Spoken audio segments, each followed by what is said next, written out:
इस कार्यक्रम के पुण्यार्जक हैं श्री नरेंद्र कुमार जैन, फर्नीचर वाले, कमला नगर, आगरा। पहला है क्या? नहीं पहला है। तन पर कपड़े कैसे भी हों, रहने के लिए महल ना सही, घास फूस की कोठरी में रह लिए, लेकिन कभी भी अपने मित्र कृष्ण नारायण के सामने कभी भी ये नहीं कहा मैं परेशान हूं, मैं परेशान हूं। कहा क्या? नहीं कहा ना। आज हम उस भक्तम्बर जी के सुदामा से मिलने वाले हैं। जीवन वैसा ही है, लेकिन हम और आप ऐसे सुदामा हैं, जब आए तब अपनी बात कहने लग जाते हैं। यदि हम कृष्ण और सुदामा का वह चरित्र देखते हैं, उनसे मिलते हैं, तो उनसे हमें शिक्षा तो लेनी चाहिए। मित्रता मात्र हाथ से हाथ मिला लेने का नाम मित्रता नहीं है।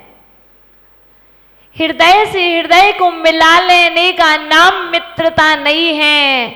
मित्रता तो वह होती है जो सदा साथ निभाई जाती है, चाहे कष्ट में हो तब भी, जब इष्ट की प्राप्ति हो तब भी। लेकिन हमें ऐसे आदर्श वो सुदामा जिनकी मित्रता आज तुम्हारे मस्तिष्क में अंकित है, ऐसे ही एक श्रावक श्रेष्ठी जिनके नाम प्रसिद्ध हुआ है भक्तम्बर जी के सुदामा। जो भक्तम्बर के सुदामा थे वह कोई और नहीं, एक व्यक्ति था, सेठ। उसके शरीर पर कहने के लिए कपड़े भी फटे टूटे। जैसे आप आजकल रोड पर देखते हैं बहुत सारे भिखारी गण घूमते हैं तन पर फटे हुए कपड़े, ऐसे ही एक व्यक्ति था, जैन व्यक्ति, उसके तन पर फटे हुए कपड़े, रहने के लिए कुछ भी नहीं था, तो नगर से बाहर जाकर के, समाज से बाहर जाकर के उसने घास फूस की एक कोठरी बनाई थी और उस कोठरी में रहता था, उस झोपड़ी में रहता था और अपने जीवन का यापन करता था। सोचिए, विचार कीजिए। और जब बारिश होती थी तो उस झोपड़ी में पानी भर जाता था, और जब दोपहर का सूर्य निकलता था तो वह शरीर को जलाने लगता तो वह सूर्य। ऐसे वह श्रावक रत्न उस झोपड़ी में अपना जीवन व्यतीत कर रहा, अकेला नहीं, उसकी पत्नी भी है साथ में। सोचिए, विचार कीजिए, क्या उसका कोई मित्र नहीं होगा? होगा। क्या मित्र मदद नहीं करता होगा? करता होगा। क्या मित्र के अंदर में विचार नहीं आते होंगे? आते होंगे।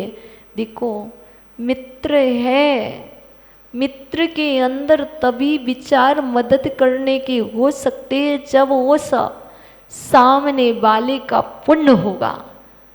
जब तक सामने वाले जीव का पुण्य नहीं है, उसका अशुभ कर्म का योग है, तब तक मित्र मदद नहीं करेगा।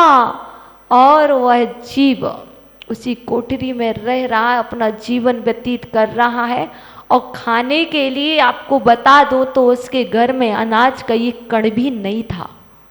सोचिए कैसे भोजन करता होगा। कहीं किसी के बर्तन साफ करता, तो कहीं किसके यहाँ कुछ काम करता। जो भी उन प्लेटों में जो हम और आप छोड़ देते हैं, उससे जो अन्न की जूठन के कण को भोजन में जो मिलता था, उससे अपना जीवन यापन कर रहा है।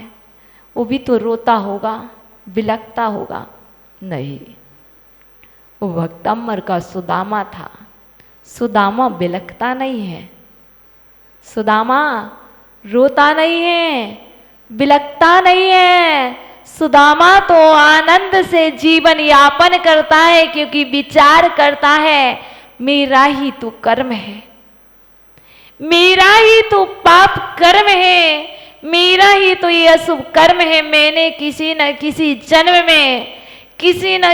जन्म में अन्न का अनादर किया होगा, मैंने किसी की हंसी उड़ाई होगी, इसीलिए आज मुझे ये सब कुछ प्राप्त हो रहा है। लेकिन देखो, अशुभ कर्म का योग है, एक दिन शुभ में परिवर्तित होगा। कष्ट है तो इष्ट मिलेगा, पीड़ा है तो पीड़ा दूर होगी, रोग है तो निरोगी होगे, और निरोगी हो तो रोगी भी होगे। ये बात हमेशा समझना। आज अमीर हो तो कल निर्धन भी होगे। जैसा तुम कार्य करोगे वैसा तुम्हारे जीवन में होगा। सुदामा जी, भक्तामर जी के सुदामा जी देख रहे हैं, अपना जीवन यापन कर रहे हैं। होता क्या है, एक दिन एक दिगंबर मुनिराज दिख जाते हैं। ओह, मेरे से भी कोई गरीब है क्या? मेरे से भी कोई गरीब है? देखो तो, मेरे ऊपर तो कोई कपड़े हैं ही, मेरे पास तो रहने के लिए ये घास फूस की कोठरी है ही। ओ, इनके तो तन पर कपड़े भी नहीं। देखो तो ये रोडपति रोड पर घूम रहे हैं। ओहो, मैं क्या सोच रहा था कि मेरे से दुर्भागा कोई होगा नहीं, मेरे से अभागा कोई नहीं होगा। ओहो, मेरी बुद्धि तो देखो। लेकिन ना, इनके पीछे पब्लिक क्यों दौड़ रही है? ये इतने गरीब हैं, इनकी तन पर कपड़े नहीं हैं, इनके पैर में चप्पल नहीं है, इनके हाथ में झाड़ू है, फिर भी इनके पीछे इतने सारे लोग क्यों चल रहे हैं? चलो मैं भी जाकर के देखता हूं आखिर राज क्या है। ओहो, मैं भी जाकर के बैठ जाऊंगा। गया, देखा। मैं उनसे बात तो कुछ नहीं करूंगा, पर मैं जाकर के देखूंगा। सुदामा जी गए हैं, भक्तम्बर जी के सुदामा, पता नहीं कौन से हैं यहाँ पे सुदामा, ऐसे गए हुए हैं और बैठ गए हैं, विचार कर रहे ये करते क्या है जो इनके पीछे इतनी पब्लिक दौड़ रही है। बस मुनिराज थे, दिगंबर तपोधन थे, उन्होंने जैसे ही वो भक्तम्बर जी के सुदामा वहाँ पर बैठे, वो श्रावक श्रेष्ठी बैठे, मुनिराज ने अपने ज्ञान से जान लिया ये विचार कर क्या रहा है। और मुनिराज ने सब कुछ जान लिया, क्योंकि व्यक्ति का औरो होता है, व्यक्ति का और उसका फेस। और पहले के मुनिराज तो निमित्त ज्ञानी अवधि ज्ञानी हुआ करते थे, लेकिन आज के मुनिराज तो औरों को देखकर के, उसके भावों को देखकर के समझ लेते हैं आप क्या चल रहा, आपके अंदर में आपकी विचार क्या चल रहे, आपके चलने का जो पद्धति है वो बता देती है कि आपके चलने की पद्धति कैसी है, आपके बोलने की पद्धति कैसी है। बस मुनिराज ने समझ लिया, ये परेशान है, ये सोच रहा है कि ये इतने खुश कैसे हैं, ये इतने खुश नसीब कैसे हैं, आखिर मैं क्यों नहीं। मुनिराज ने कहा उससे, देखो भाई एक काम करो, तुम यहाँ बैठे हो, मैंने सब जान लिया तुम क्या विचार कर रहे थे, मैं ऐसे खुश कैसे। तुम एक काम करो, ये भक्तम्बर स्तोत्र है, ये 26 नंबर काव्य है, तुम इसका पाठ करो। कैसे करो?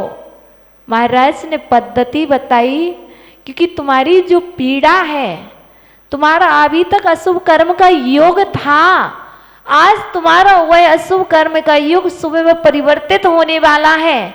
आज तक तुम्हारे अंदर में जो पीड़ा थी, आज उस पीड़ा का निवारण होने वाला है। आज तक तुम्हारे पास जो दुख था वह दुख सुख में परिवर्तित होने वाला है। आज तक तुम्हारे पास जो कष्ट था वह कष्ट इष्ट में परिवर्तित होने वाला है। तुम एक काम करो भाई, लो इस भक्तम्बर स्तोत्र के 26 नंबर काव्य का पाठ करो, इस रिद्धि को जपो, इस मंत्र को जपो और इसकी साधना करो। तुम इतनी साधना करते हो, बहुत सारे उपवास करते हो, बहुत सारी साधना करते हो, तुम भूखे तो रहते ही हो, तो तुम सब कुछ करते हो, तुम एक काम करो, आज से साधना प्रारंभ कर दो, सिर्फ 12,000 बार, सिर्फ मात्र ओनली।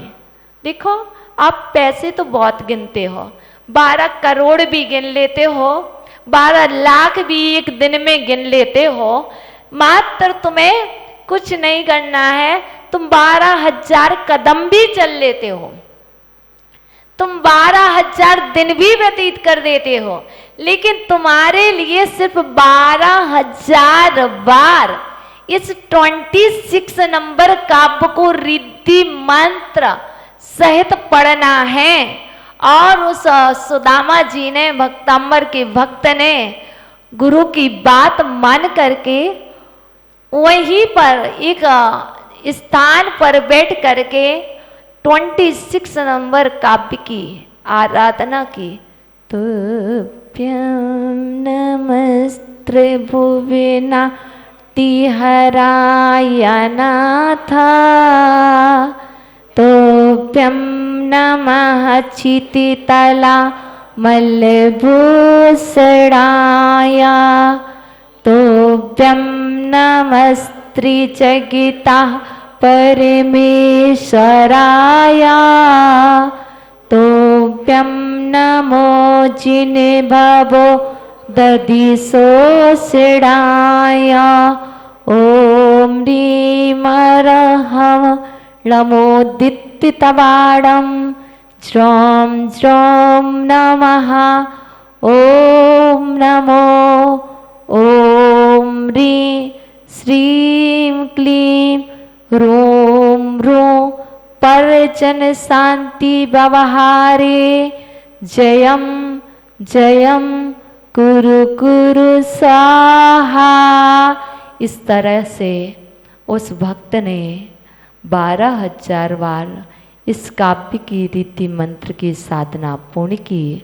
और जब साधना पूर्ण हुई, जब वह वापस अपनी कोठरी की ओर चला, झोपड़ी की ओर चला, उस स्थान पर भक्तंबर स्तोत्र के 26 नंबर काव्य के प्रभाव से उस झोपड़ी के स्थान पर एक बहुत प्यारी सी हवेली बनी हुई मिली।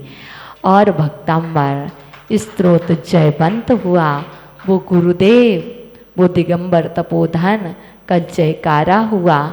इसलिए भक्तंबर स्तोत्र में सब है, क्योंकि घूरे के भी दिन पलट जाते हैं। तो आप चिंता ना करें, आपके भी दिन बदलेंगे। चलिए अब हम चलते हैं, क्योंकि इस काव्य की आराधना लाल रंग के वस्त्रों से की जाती है। इसलिए जो करना चाहे करे, जीवन में शांति आएगी। तो चलिए हम कल पुनः फिर मिलेंगे संध्याकालीन सत्र में। अभी जैन भूगोल नहीं चल रहा है, अभी नई नई टॉपिक स्वाध्याय चलेगा। आपकी जो जिज्ञासाएं होंगी उन जिज्ञासाओं का समाधान होगा। तो चलिए परमात्मा से निवेदन कर लो, पुनः बुलाना भूल न जाना, सपनों में आना, जैसे भी हो हमको अपने दर पर ले आना। तेरे दर पर ऐसा लगता जो अपना घर हो, मेरा अंतिम मरण समाधि तेरे दर पर हो। हे भगवान, यदि मुझसे प्रमादवश कोई असुंदर चेष्टा हो गई हो, तो इस जिनालय में निवास करने वाले वीतरागी प्रभु मेरे समस्त अपराधों को क्षमा करें, क्षमा करें, सद्बुद्धि दें। नमोस्तु भगवान, नमोस्तु आचार्य भगवान। प्रिय आत्मन, हे जिनेंद्रवाणी आकौवाणी तीर्थंकरवाणी स्यात्वात्वाणी गुरुवाणी त्वमेव जयतो त्वमेव जयतो त्वमेव मम कंठा आगच्छतु आगच्छतु आगच्छतु। प्रिय अद्वन भक्तमृत स्त्रोत के माध्यम से हम सभी आज 27वें काव्य में प्रवेश कर रहे हैं। आचार्य भगवान मानतुंग स्वामी कहते हैं, शत्रुओं को उन्मूलित करना है तो भक्ति करो, गुणों को प्राप्त करना है तो भक्ति करो, और अवगुणों को प्राप्त करना है तो निंदा करो। गुणों को गाने से गुणवान बनते हैं और अवगुणों को निहारने से, निंदा को करने से हम मित्र नहीं बनते हैं, शत्रु बनते हैं। बनना तुम्हें है, बनाना तुम्हें है, करना तुम्हें होगा। निमित्त प्रभु होंगे और निमित्त वक्तमृत स्त्रोत होगा। यह 27 नंबर का काव्य है। इस काव्य में आचार्य भगवान मानतुंग स्वामी प्रभु वीतरागी देव से कह रहे हैं, हे प्रभु, इसमें क्या आश्चर्य है कि गुणों को अन्य जगह स्थान नहीं मिला था, इसलिए संपूर्ण विश्व के गुण आप में समाहित हो गए। लेकिन प्रभु, दोषों ने स्वप्न में भी आपका मुखड़ा नहीं देखा, आपको निहारा नहीं, क्योंकि दोषों के लिए अन्यत्र भारत देश में और इस विश्व में स्थान मिल गया था। इसलिए ही प्रभु, पूरे विश्व के संपूर्ण गुण आप में समाहित हो गए और दोषों को अन्य स्थान मिल गया था। तो संपूर्ण दोष इन भारतवासी, इस संसारवासी, व्यवहार नए वासियों के अंदर संपूर्ण दोष और निश्चय नए आभासियों के अंदर ये संपूर्ण दोष समाहित हो गए। देखो देखो, जानो, जाने दो। इस कार्यक्रम के पुण्यार्जक थे श्री नरेंद्र कुमार जैन, फर्नीचर वाले, कमला नगर, आगरा।